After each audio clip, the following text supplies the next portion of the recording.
Work and Health in Toronto.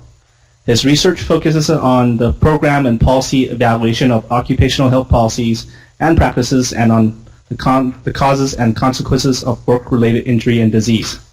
Current research includes an evaluation of workplace violence prevention programs in the healthcare sector, an assessment of the effectiveness of occupational health and safety management systems, and national and international comparative work on return to work after work injuries.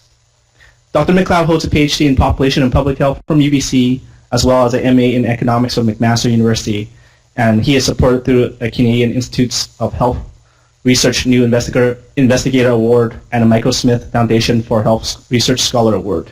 Without further ado, here's Dr. McLeod.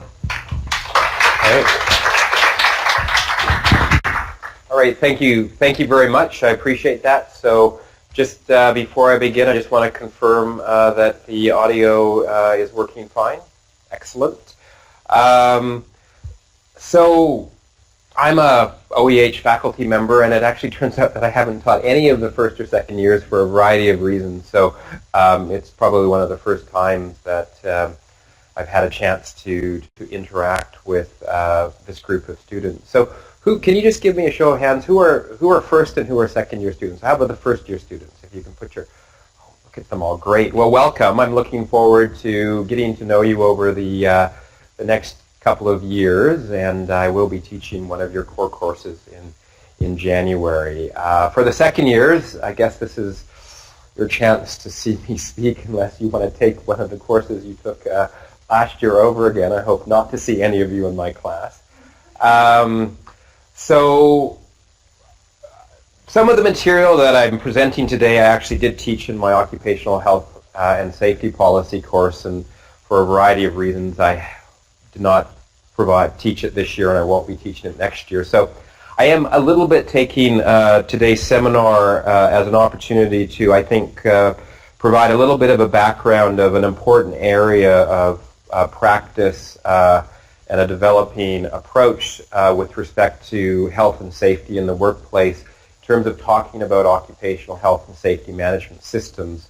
It's also a very active research area of mine within the Partnership for Work Health and Safety. In fact, I think we have 3 or 4 major projects in the area of either evaluating occupational health and safety audit systems or doing some other form of policy analysis. I will note that given that this is an active area of both research, but also in terms of programs out in the field, and I will talk a little bit about that there's actually a lot of opportunity, I think, both from a research perspective, but also with respect to post-employment opportunities in terms of understanding, implementing, and working within the development and delivery of occupational health and safety systems. So this is an important area of health and safety and occupational hygiene, and certainly as you think about where you're going with in your career, you almost assuredly run into either working within the context of a health and safety, occupational health and safety management system, or in some way being responsible for them. I've been asked just to talk a little bit about research opportunities. I have a number of graduate research assistants as well as research staff, some of whom graduated with the OEH MSc working in this program. Well, I don't currently have master's level opportunities in this area. If this is an interest of you, I'm always happy to talk to you about potential areas of looking at trying to connect you either with a research or practice opportunity in this area. So certainly please, if any of this interests you, I'm certainly happy to speak to you more about that, and also introduce you to some of my research staff who are involved in this research program. So today's lecture or seminar will really be structured, I think, in 2 ways. First of all, I want to give you a bit of an overview of what an occupational health and safety management system is, how it's basically, what's the current state of that, both within British Columbia but also in Canada and internationally, what are some of the new developments. And then I'll talk about some of the research that I'm currently leading, particularly with respect to the assessment and improvement of these systems within the Canadian context. So some of this, particularly up front, if you're online, you may be well familiar with some of the things that I'm going to talk about. So some of the things that I might be talking about are fairly basic concepts with respect to health and safety, but that's really more for making sure we're all on the same page. So today, and let me see, can you tell me here how to advance my slide? It's not working.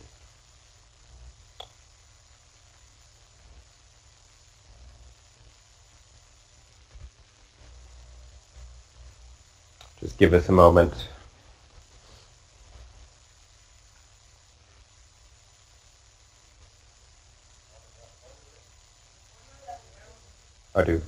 Should that be working now?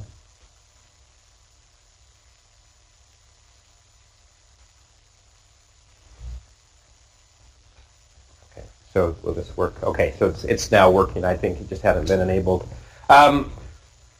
So the two key objectives in terms of today's seminar: to understand the key components of an occupational health and safety management system and their use in occupational health and safety. I think one of the things that I'd encourage you to think about is how some of the central concepts of what you're learning with respect to health and safety and occupational hygiene, such as the idea of risk assessment, developing controls and implementing there, how they actually fit into an overall management system, because increasingly that is actually how employers and companies are actually implementing some of these key and core concepts that are central to our program here.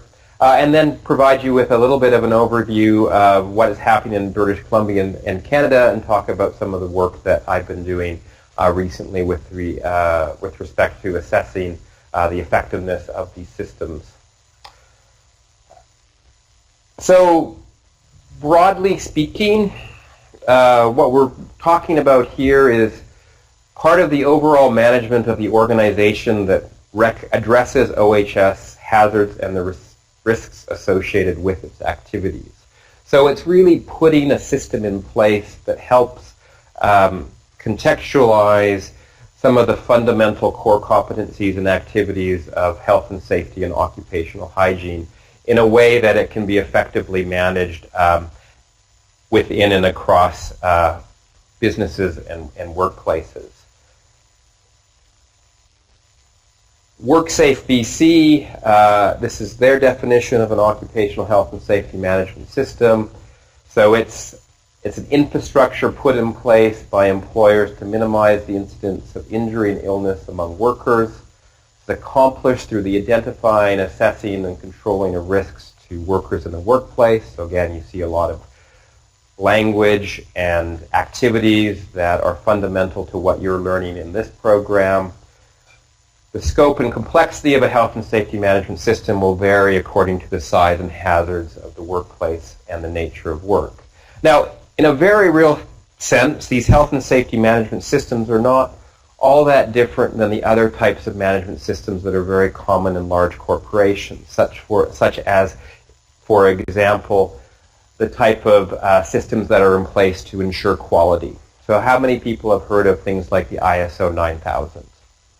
Right? So in terms of manufacturing, there are actually processes that have been developed by the quality assurance organizations that allow manufacturing and other types of companies to basically say that we actually have a certain type of production and product line processes that allows us to be able to identify and control and improve our quality. And so in some sense, it's applying those same type of management and procedural principles to the idea of the production and the assurance of occupational health and safety. Similarly, we also see these types of management systems developed in the area of environmental health and environmental quality. So in terms of the types of ensuring that companies actually are conducting their business practices in a way that are consistent with environmental standards.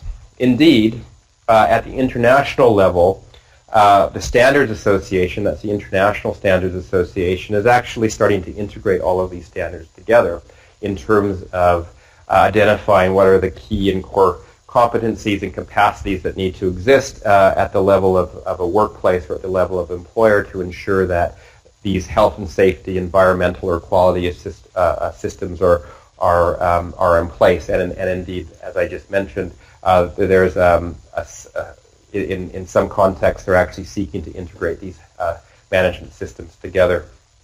Now, in the context of the Canadian context, where the regulatory authority for health, environmental quality or assurance, health and safety management, occupational health and safety, as well as quality are very distinct, we haven't necessarily sort of seen this type of integration, but the fundamental principles behind the implementation of these management practices are not dissimilar across all of the areas that I just mentioned.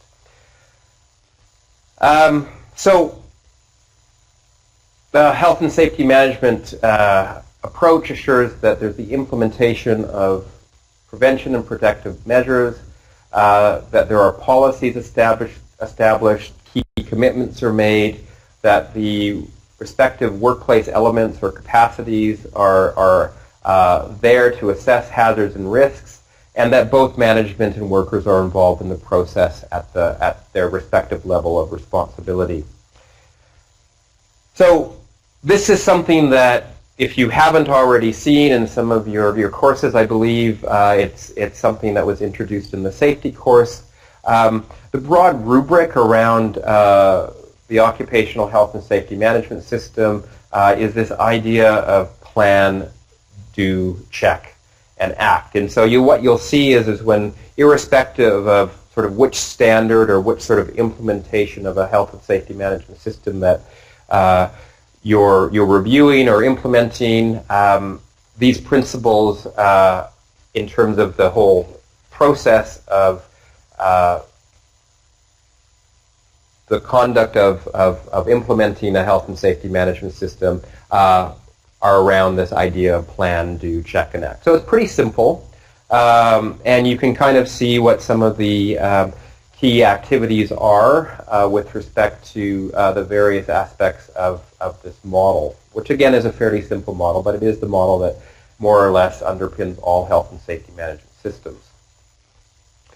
So just another way of visualizing it. This is, I think, taken from the International Labour Organization, and they're basically putting this with the idea that the health and safety management system, one of the key concepts is this idea of continual improvement, moving from policy through to the planning and implementation, evaluation, and then moving back into how that informs policy. So let's look at this in a little bit more detail in terms of what are some of the key components of that, what we might call that plan, do, check, and act, or act and check system. This here is taken from the International Labour Organization, their occupational health and safety system model. And you can see that there are 5 components here, going from policy to planning to implementation, evaluation and improvement for action. So at the policy protection, what the International Labour Organization has emphasized as critical here is the idea of having establishment of a clear and detailed occupational health and safety policy that includes worker participation. Then you have the issue of how you organize that in terms of defining and allocating responsibility and accountability, defining and ensuring competence through to establishing and maintaining procedures and process for communication. So it's really about how you actually set up the system, how you organize it. And then it moves on to the issue of planning and implementation. And this is where a lot of what you're learning in your hygiene program comes into play. And you'll certainly see some of those things that are reflected. Some of the ideas, I'm not going to read them all out here. The slides will be are online, so if people want to go through them in more detail, they're certainly available for you. 3.8, planning and developing and implementing an OSHA that complies with applicable laws and regulations. At a minimum, in some cases these are actually meant to actually exceed compliance, and we'll talk a little bit about that when we actually specifically look at WorkSafeBC's certificate of recognition around occupational health and safety management systems. Prevention of standards here with respect to establishing, implementing, and maintaining a variety of key health and safety and hygiene issues with respect to prevention and protective measures based on the hierarchy of controls, emergency prevention, preparedness, and a variety of procedures. Then we have this key aspect, and this I think is critical, is this idea of evaluation. And this isn't, we're not talking about research evaluation, but we're actually talking about evaluation at the level of the workplace or the corporation in terms of what they're doing, is it effective, is it actually meeting their health and safety goals? And so it's the idea of how are they developing procedures and metrics in terms to monitor their health and safety performances or practices, and then what can they do actually to improve them, and then that moves on to the idea of action for improvement. So you can see that this is the one particular way of parsing or breaking down or working through the specific elements of a health and safety management system. You can see that it's quite detailed in terms of all of the various steps that need to be in place. So it's not necessarily an easy thing for corporations or companies to develop. It does require a significant investment, not only of time, but also in terms of priorities at the management level in terms of seeing this happen. Just another way of looking at this in terms of perhaps a little bit more of a visual way. This is taken from the International Standards Association framework with respect to more or less the key capacities that I talked about or went through in the previous slide. Here we have, and I'm not going to spend too much time on these slides. Again, this is coming from a different standard organization. This is the International Standards Organization. And I just will point out that one of the key differences here is their emphasis on leadership in terms of demonstrating leadership and commitment. And here again you have the establishment of the policy, you have the planning and the support, so very similar in terms of the capacities or steps that we reviewed in 2 slides previously. So I won't go into this in any great detail, but they certainly are there for your reference. And then just to conclude this with respect to the International Standards Association, operations, performance evaluation, and improvement. And I won't go into that. So just to summarize, this is, again, more for your reference. What we've done here is basically put some of those key capacities that we identified, both from the ILO as well as the International Standards Association metrics, into the various aspects of plan, do, check, and act. And I will leave that for you to review at a later date if you so choose.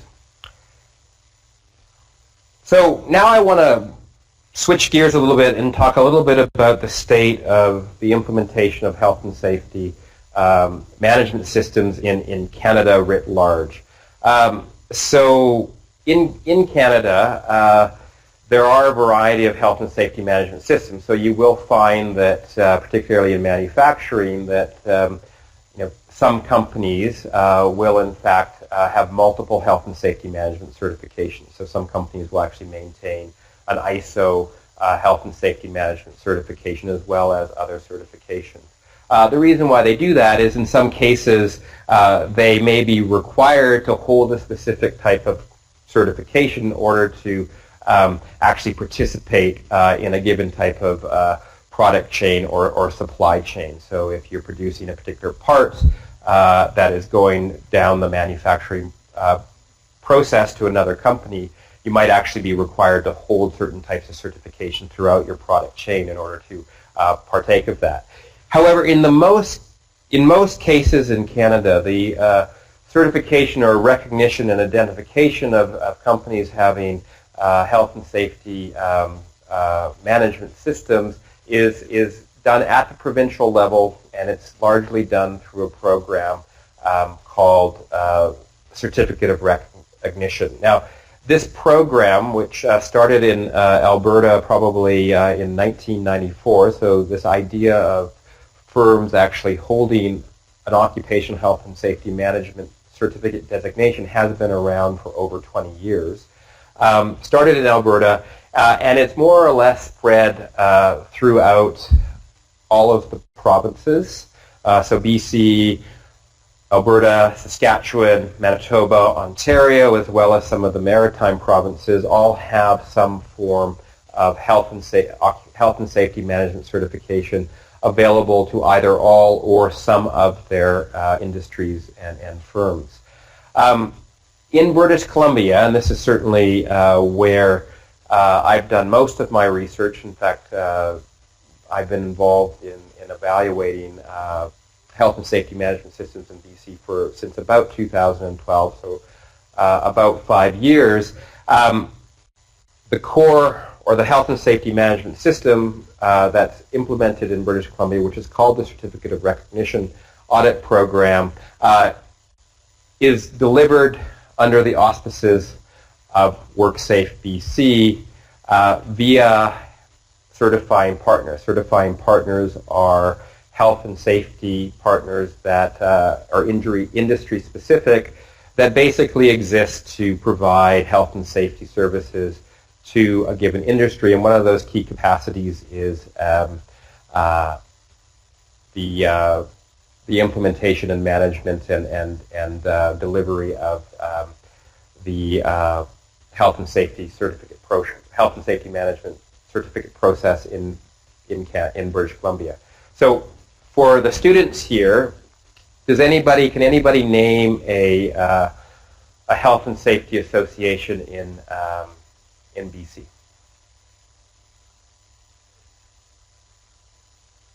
Okay, so BC Construction Safety Alliance. So they'll be happy to know that at least there's a little bit of name recognition there. Anybody else? Which is?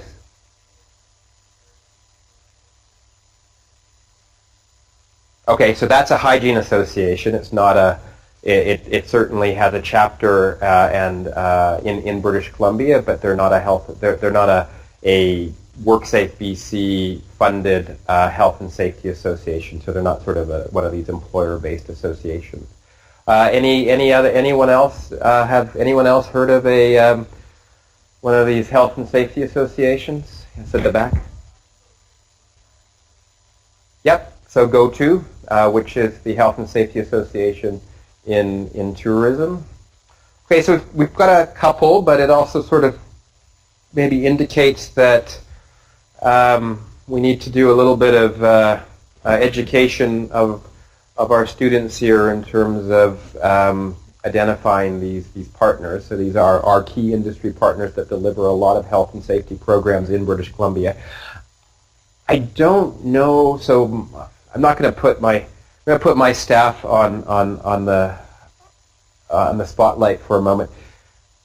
Do we know how many certifying partners or health and safety associations there are in BC right now?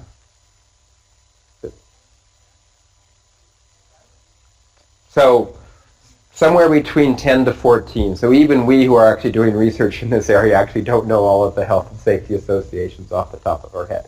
So some of the key ones are GO2 Tourism. You've got the Manufacturing Safety Association. You have the BC Construction Safety Alliance. You've got safety associations in the area of forestry, also in the area of farming. You have it in the area of film and industry, WorkSafeBC. So we actually have a wide variety of these associations. Yes, at the back. Employer Advisor BC. Okay. Okay, so that's not a health, that's a different organization. The Employer Advisor BC is something that's actually run through the Ministry of Labor that provides advice to employers in terms of facilitating the workers' compensation system. So they're not a health and safety organization. So anyway, this is very interesting because I think it indicates to me that the overall kind of architecture of how health and safety and worker compensation is actually organized or delivered in British Columbia, we might need to do a little bit of work in terms of being able to identify all the actors. But I think that's a different presentation. So there's about 10 to 13 of these certifying partners in British Columbia.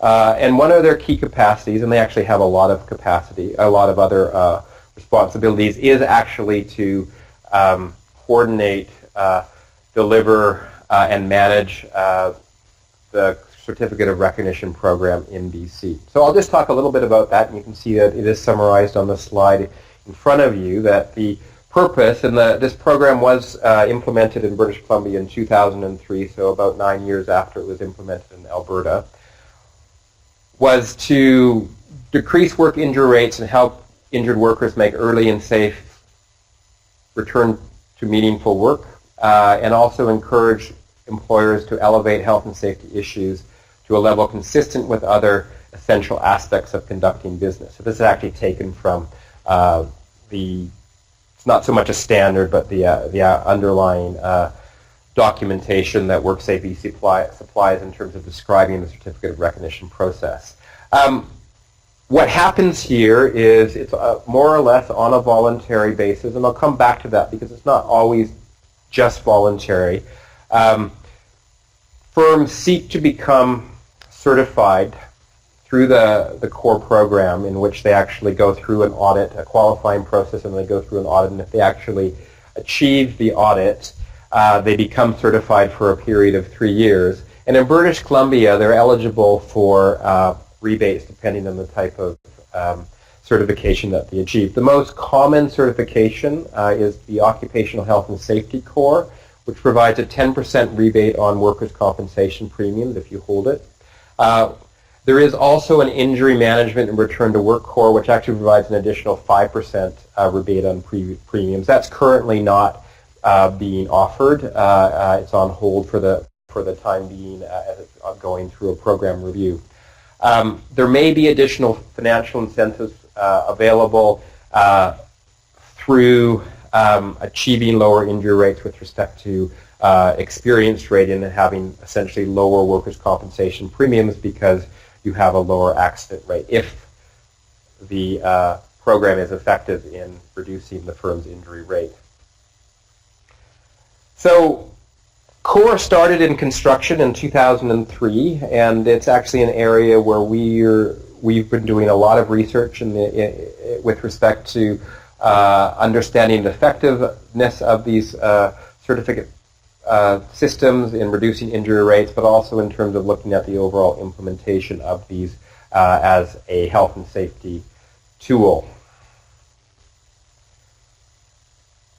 So we talked a little bit about certifying partners. They are the key organization in British Columbia, but also elsewhere in Canada in terms of implementing these health and safety management or the core program.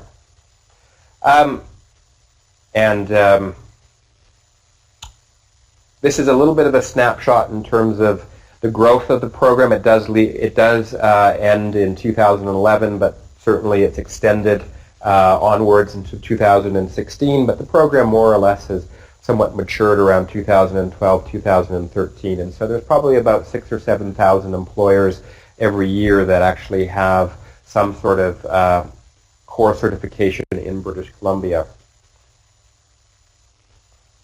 So what does the core program audit look like? And this here, if you think back to the slides of 5 or 10 minutes ago when we were talking about the broader standards that have been developed around occupational health and safety management systems, you should be able to see some similarity here. So in the BC core audit, there are actually 8 essential elements. Yeah? Oh, yes, of course. except that the mouse doesn't work. So as much as I would like to use the mouse, I could hold it up and does that help?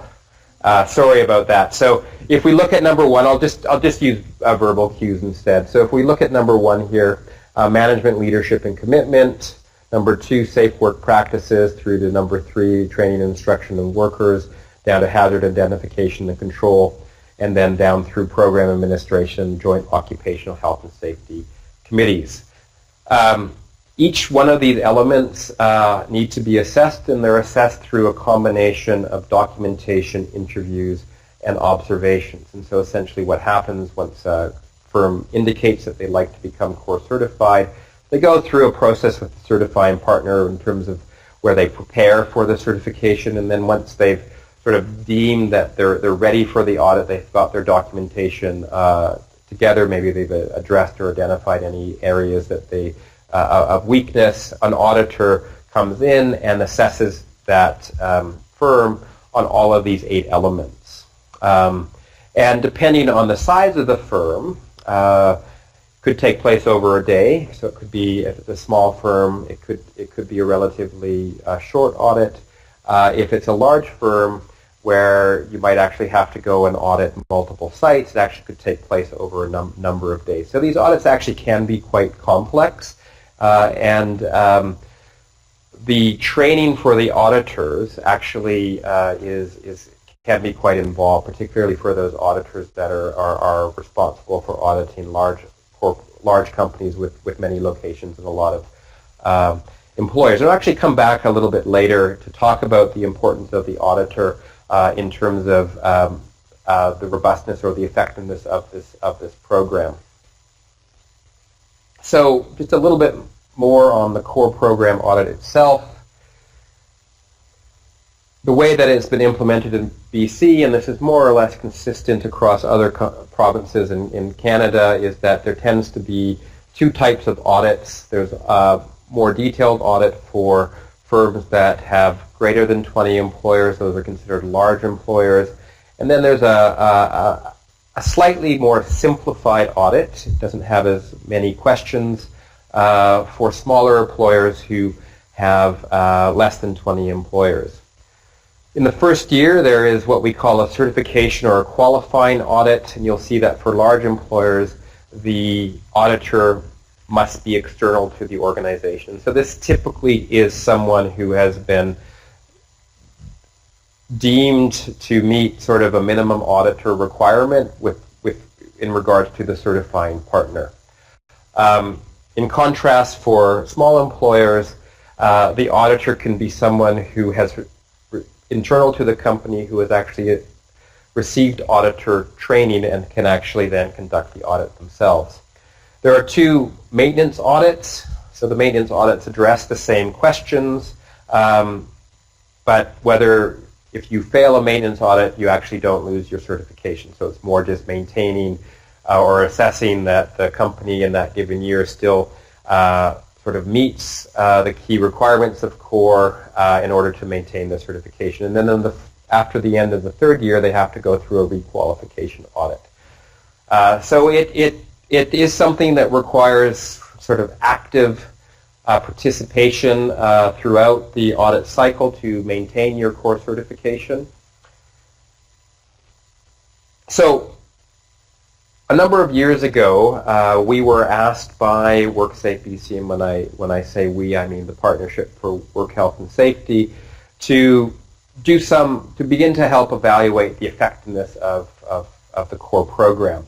As you probably can see in terms of the preamble or the previous few slides, is that this is actually a fairly intense process, and there's a large infrastructure that has been set up to support core certification in British Columbia. So it represents a significant investment, not only with respect to WorkSafeBC's investment, but also with respect to the employer. So while the idea that having a health and safety management system is a good idea, particularly if it's effective in terms of having better health and safety practices and a reduction in workplace injury and disease, it's something that comes with a set of costs. These are costly programs. And so knowing whether or not they actually meet the outcomes of the program, which ultimately at the end of the day is through improved compliance and better health and safety management practices, is lower injury and disease rates, is if you are a core certified company, are you in fact a safer company? Do you in fact have lower firm level injury rates than non-core companies? So it's an important question, and it's a question that we have been actively researching for the last 5 years, and I'll give you a bit of an update or a snapshot of some of our more recent results over the next couple of slides. So the challenge here, of course, is how do you, in a real-world context, where firms more or less volunteer to become core certified, determine if core certification is actually associated with lower firm injury rates? One of the things that you might think off the top of your head, well, wouldn't safer companies that already have health and safety systems or good health and safety practices, wouldn't they be the ones that would be more likely to become core certified? So are we just sort of capturing, if we do see an effect such as that core certification is actually associated with lower injury rates, are we just sort of capturing something that relates to selection? So this is like a fundamental issue of program evaluation. It's also a fundamental issue in a lot of the research that we do in the area of occupational epidemiology. Are we just identifying people who are safer or are healthier based on selection? So it's an important research issue that if we don't attend to or we don't account for, we may actually be misattributing a causal effect to a program like core certification when all we're really doing is just identifying safer workplaces that would have been safer without the program. We see this fundamental issue with respect to program evaluation. It's endemic throughout all sort of aspects of policy or program implementation. It doesn't matter whether you're dealing with educational policy, housing policy, health and safety policy, or environmental policy. This is a fundamental issue to when we're looking at real-world implementation of real-world programs in terms of dealing with this selection. So in the laboratory, we can do a controlled experiment, right? We can randomize assignment to treatments and controls, and if we actually do a rigorous enough study, we actually can in a relatively straightforward manner identify a causal effect. Very hard to do in real-world contexts. And so one of the things that we've had to do is we've had to turn to research literature and methodologies that allow us to basically, in a real-world context, set up evaluation designs that basically mimic randomized controlled trials or a random experiment. Now, this is an area of research that I probably could spend not only the rest of this seminar, but 13 more seminars, in other words, a full graduate course in terms of really unpacking how to actually do this well. So I'll just give you a little bit of an intuition of a couple of things that we've done in terms of being able to get at what we might call a more accurate or reflective association of the program effectiveness, in this case core certification, on firm-level injury outcomes. One of the evaluations approaches, and you can see it's on the slide in front of you, is the idea of the difference evaluation methodology. And this has actually been around for a while. It's actually a fairly common approach in program evaluation. It's developed from the econometrics, is the idea that you're controlling for baseline differences as well as differences across the period of the intervention. And by taking account those two differences, provided that your control group and your treatment group otherwise, in the absence of the intervention, would change the same way across time, you can actually unpack or remove from your evaluation design what might be the treatment effect or the causal effect of program participation. Now, this implies that, except for some baseline differences, that control and so non-core certified, that's what we're calling the core program, the core group, the control group, and certified are otherwise the same at baseline. But when we've looked at the data, what we found is that core certified firms and non-core certified firms prior to core certification look very different. Core certified firms tend to be larger, they tend to have more operating locations, they tend to be in different industries, they tend to have been registered with WorkSafeBC for longer. So you can kind of think that even with some of the simple measures that we have in the workers' compensation data, we can identify that there are key differences between non-core certified firms and core certified firms. So we have to extend the difference evaluation methodology to try to better identify similar firms at baseline to those that actually do become core certified. And we do that through matching, and there's a variety of different ways that we can match. But the way that we've done here is, in this analysis, is to do exact matching on observed characteristics or observed variables that we have in our administrative workers' compensation data.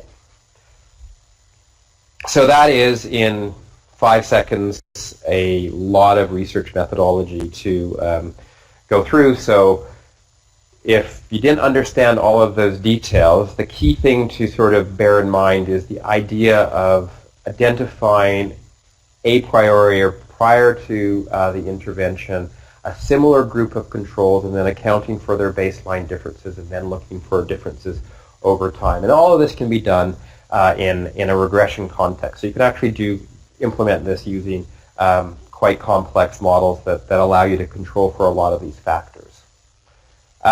So our original work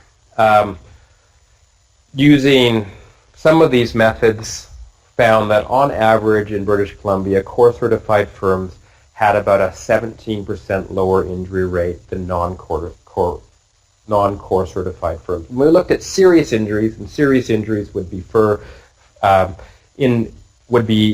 workplace injuries that are associated with either high costs or a high likelihood of long-term disablement. These are the injuries that are of most concern to WorkSafeBC. It's about a 19%.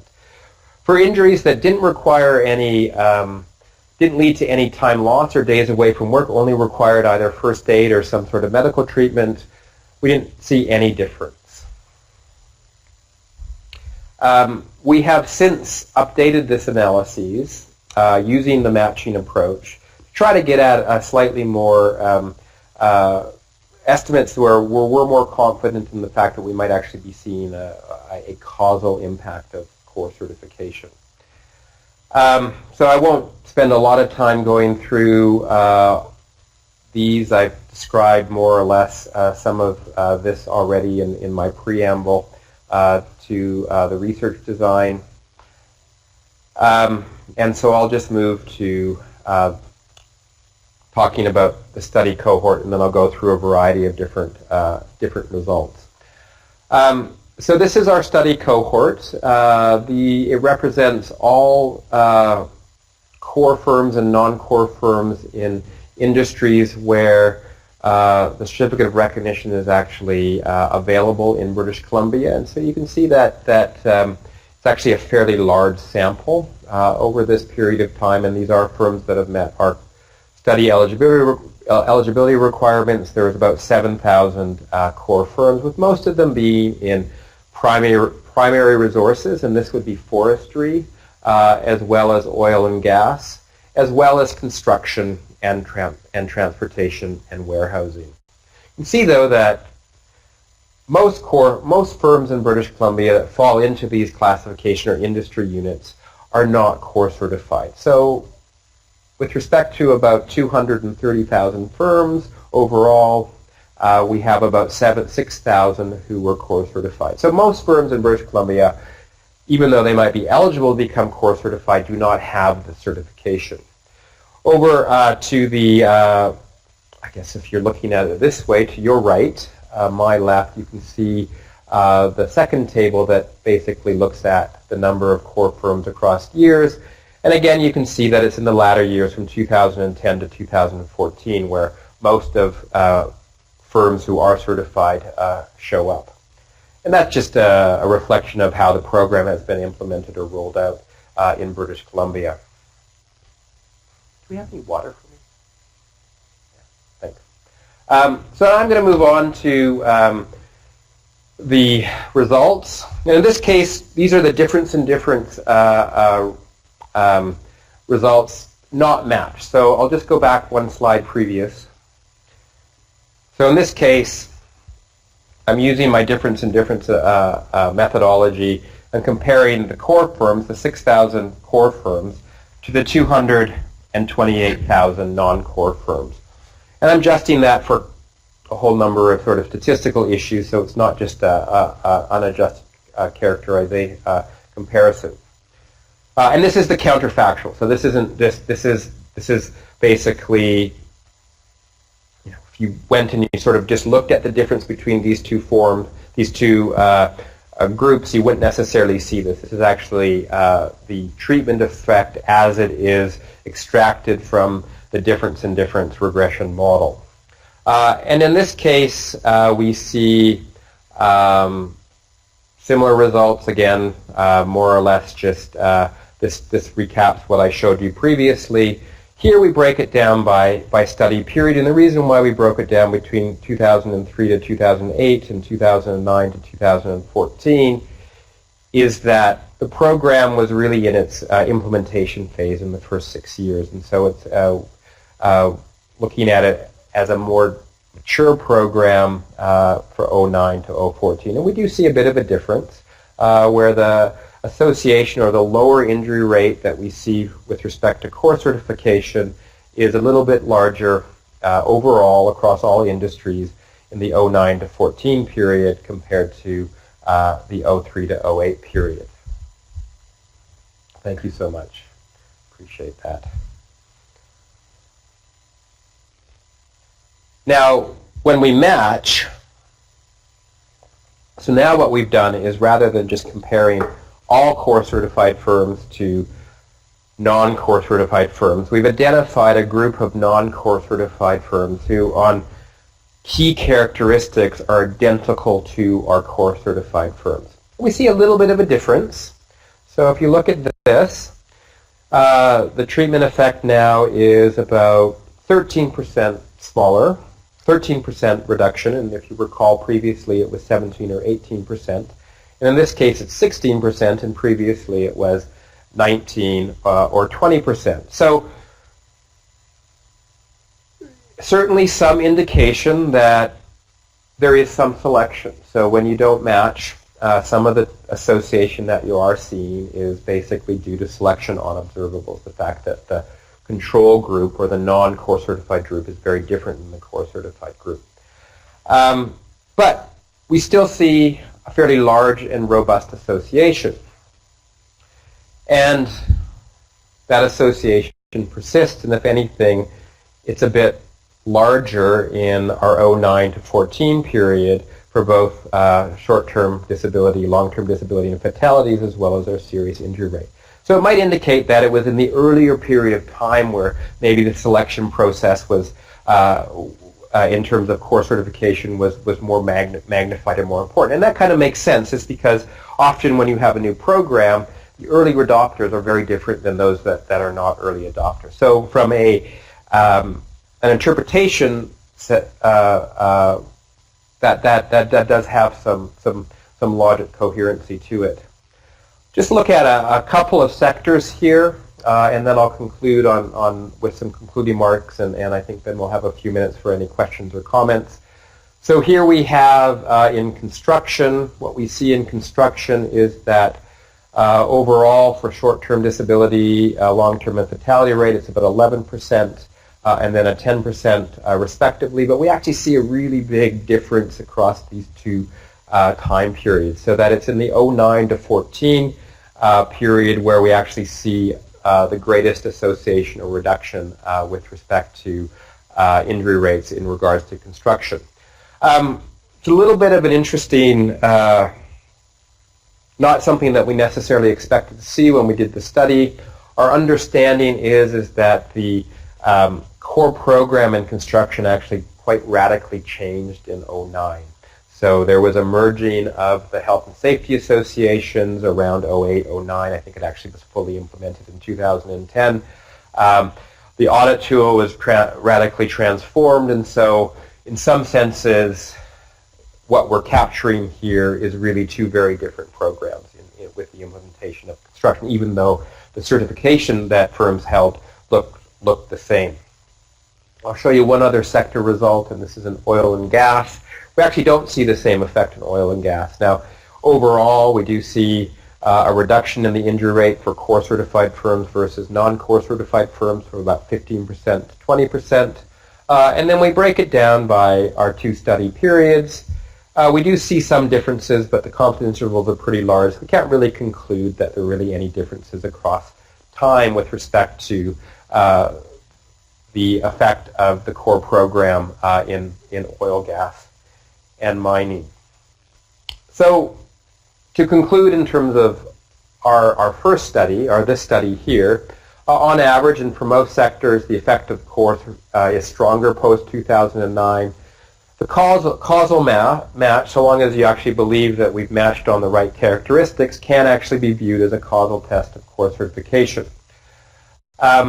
We do have some cost analyses that are underway. There is not yet a public report available in June. I think that'll be available in October or November. That actually will go into a lot of these findings in more detail.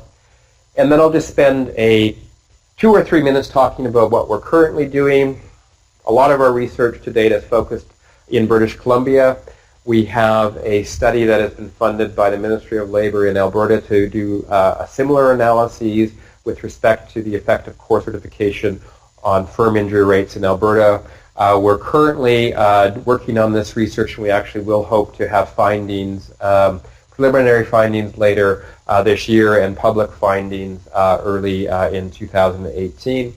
That's a really interesting study because it actually allows us to compare two projects who have very similar core programs using similar methodology. So I'm actually very excited about that research project. Research in BC over the next year, very active in a number of areas. So we actually have been looking at the specific BC Construction Safety Association core audit tool. So we've developed a audit database that has about 4,000 specific audits, as well as all of the audit scores, and we are using that in a variety of different ways to actually look at the performance of the core audit in construction. First of all, actually looking at the core tool, the audit in and of itself as a measurement tool, so how can we actually improve that? And secondly, actually looking at whether or not certain aspects of core performance may be actually associated with better or worse injury rate performances. Continuing to do situate and look at the implementation of core and occupational health and safety systems in British Columbia and in Canada in a more international context, and so we're also doing some policy research in that area. So I will end by thanking you for your attention, and perhaps we can turn the lights on so I can see people's faces if they have questions. And I think we have a few minutes for any questions or comments, so I'll turn it over to you to facilitate that.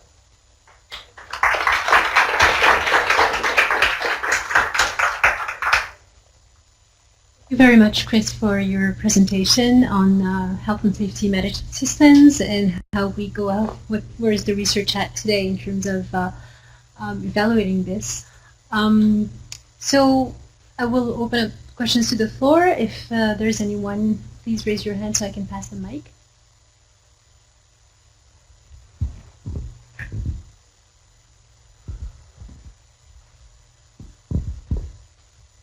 Should know all the answers, Mika. I'm just testing you. Go ahead. No, thanks very much, Chris. I think it's quite challenging to evaluate these kinds of programs and interventions. So, kudos to you for teasing this apart. How differently do health and safety associations implement CORE relative to what is more of a kind of provincial effect? Like, how much difference do we expect a particular industry to have around CORE versus what would happen at a provincial kind of basic level? Great. Yeah, so that's a really good question, because it actually was a detail that I guess I glossed over, is that each health and safety association does have a fair bit of leeway in terms of the audit tool and the process that they develop. And so while there is obviously some oversight by WorkSafeBC with respect to ensuring consistency with the underlying core program, there is variability. And so it's a good question, because it might mean that different audit tools and different audit approaches in terms of identifying firms that have effective health and safety management systems might be different. And it's one of the things that we do maybe see some of that. So I didn't show all of the sector-specific results, and so in some sectors the association with core certification is not as great as in other sectors, and that might be due to the implementation of the audit, or it might be due to the fact that in that particular sector, having these types of health and safety management systems might not be as preventive or as effective, depending on the types of risks that they're actually trying to address. Now, I don't think that really answers your question in terms of comparing that at a provincial level. And I guess, are you thinking more about if you're just trying to develop a program that doesn't go after certification, but more thinking about encouraging firms overall to develop these types of health and safety systems?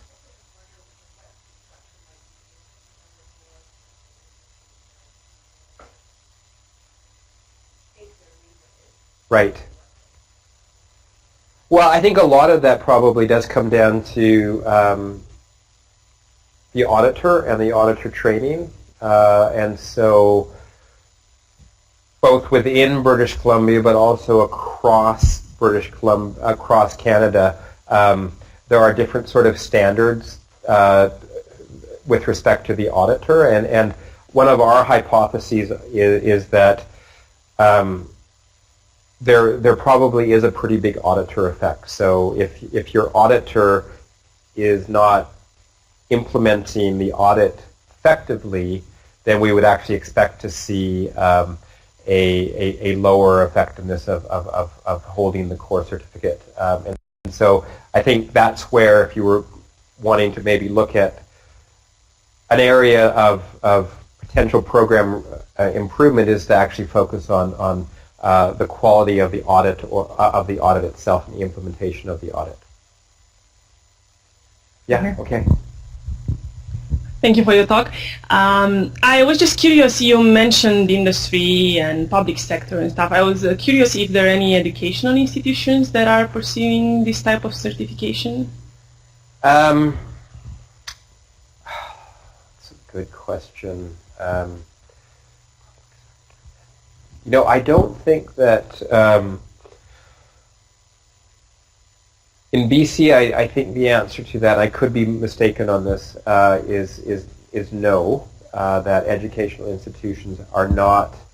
I don't think there are any certified. I stand to be corrected on that. I do know in other provinces, like for example in Alberta, the various universities there do have what is called site-specific core certification. So in certain areas of operation of businesses, they've actually achieved core certification. Thanks, Chris. Yeah, looking at your data for the construction industry, it occurs to me there was quite a slowdown in construction in BC anyway, between 2008 and 2009-10. I was wondering if you tried to assess the impact of that on the skill level of the workforce, those sorts of things? Yeah, it's a good question. When we saw that difference initially, we really thought it might have been due to a recession effect, and to be sure, that still might play into it, because the players who remained in construction after the big economic slowdown in 08, 09, were different in some senses. But I think we don't have individual level data, so we can't sort of look at those types of characteristics at the level of the workplace. So our interpretation is it probably was because the program itself changed over that period of time, which is, I think, the most sort of logical interpretation that I've settled on, given the conversations that I've had with people that have been familiar about the implementation of the audit over the 10-year period or 15-year period in construction. Hi. I was wondering if you think that there's sufficient incentives for employers to take up the CORE program, and if the goal is to have more employers certified. So it seems like there are quite a few that are not certified compared to those that are. Yeah. So this issue of the incentive, it's an interesting one because it's applied very differently across provinces. So some provinces like Saskatchewan and Ontario, who have CORE in construction, oil and gas, there are no incentives. So you become CORE certified in no small part because in many cases, in order to bid on large publicly funded projects, you actually have to have a health and safety management certification. And that's basically in Ontario, who somewhat later to the game in terms of CORE certification, their Ministry of Labor, as well as other public sector funders in construction, will more or less be mandating that all construction firms, as well as their respective sub-trades, to work on specific types of jobs will have to have an occupational health and safety certification, and CORE is the one that's currently the most common. So the incentive there isn't that you get a rebate on your premiums, but it actually permits you to actually operate. And that's not dissimilar to what you see, say, in manufacturing with respect to, say, having the ISO 9000 or other types of standards, where in order to participate in like a supply chain, you actually have to hold these types of standards. BC and Alberta have taken a different tact, where it's been, you achieve, the incentive there is that you have lower premiums. And if you're a large firm, a 10% reduction on your premiums, and in Alberta, it's in fact, it can be up to 20%, can be in the tens, in the hundreds of thousands of dollars. So the incentive there is certainly, I think, easier to make for large firms, but for small firms where they might only have a couple of employees, the cost-benefit analysis might be very different. And in that case, we see that because we actually don't see very many small firms actually becoming CORE certified, and that's probably where you see that. A lot of those firms that were non-CORE certified are the small firms in their respective industries. We out of time, Hind? We are, and thank you so much. Please join me in thanking Dr. Chris McLeod for his presentation today. We'll see you next week.